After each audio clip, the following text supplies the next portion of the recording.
շատ կարևոր թեմայի անդրադարձակ, ես հիշում եմ իմ առաջին, այսպես ասած, ծանր տպավորությունները, երբ իմ մոտ միտք առաջացավ, որ մենք պետական ինստիտուցիոնալ առումով գրագիտության խնդիր ունենք, դա մոտավորապես 2007 թվականն էր, երբ որ հիմա ուղղակի ես փաստերը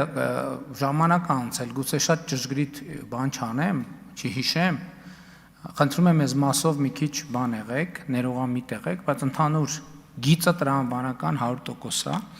երբ որ արտաքին գործերի նախարար Վարդան Օսկանյանը միտեղ խոսելով ասել էր, որ Նախիջևան բառի հենց ծագումը նշանակում է, որ դա հայկական տարածքներ են, որից հետո ես այն ժամանակ շատ սերտ գործակցում էի պատմական գիտությունների դոկտոր Լևոն Տեր-Պետրոսյանի հետ,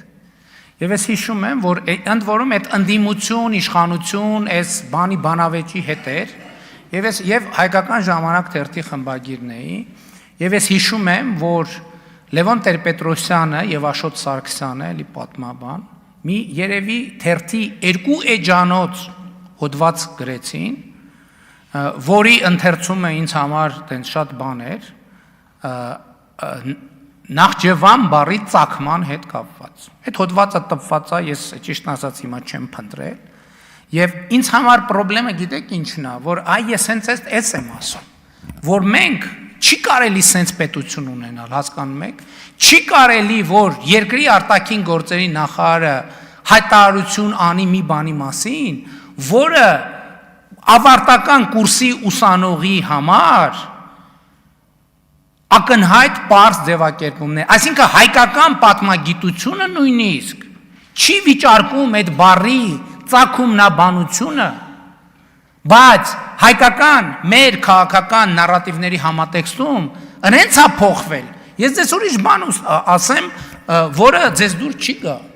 մենք մեր պատմության մասին, մեր իրականության մեջ ընդունված է պատմության մասին խոսալ, մեր իրականության մեջ ընդունված չի պատմությունը կարդալ,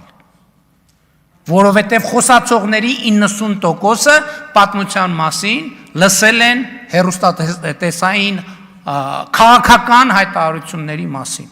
մեր պատմությունը ընթերցված չի, եւ մեր իրականությունը, մեր պետության հարատեվություն ապահովելու առաջին քայլը մեր պատմության ընթերցումն է, ընդ որում ես էլի ասում եմ, ես նոր պատմության մասին չի խոսքը, ակադեմիական հրատարակություն են գիրքը, որը ես ցույց եմ տվել, որը տպվել է հեղափոխությունից առաջ, այդ պատմության գիրքը պետք է կարդալ, որը ակադեմիական պատմության գիրքն է, եւ թույլ տվեք ասել, որ մեր քաղաքականությունները ամբողջությամբ հենված են մեր պատմական դասի վրա։